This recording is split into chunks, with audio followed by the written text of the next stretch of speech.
Too many businesses still believe cyber attacks only threaten global corporations.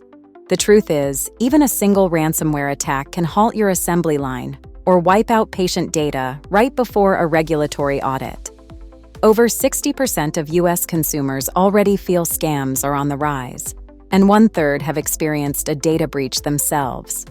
As Dwayne Moss, director at MC Services, says, "You can't afford to treat data security as a technical afterthought.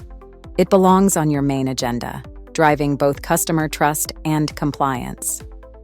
The stakes are high for industries in Waukesha.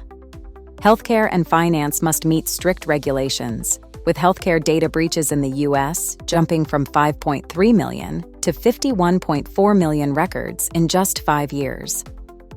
Manufacturing companies face ransomware attacks that can stop production and shrink profits. Manufacturing alone represents 30% of ransomware victims among Waukesha-sized companies. Even a single employee mistake or a weak link in your supply chain can make headlines, damage trust, and trigger costly lawsuits or fines. Security isn't just about having antivirus software. You need tailored controls that fit your industry.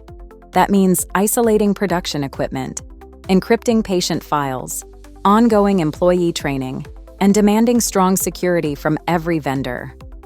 Local partners like MC Services offer certified expertise and on-site support, helping you move from concern to control with a security roadmap built for your business. If you want to keep your operations running, protect your reputation, and secure sustainable growth, don't wait for a breach to force your hand. Read the full article for steps to safeguard your business, and don't forget to add this to your playlist.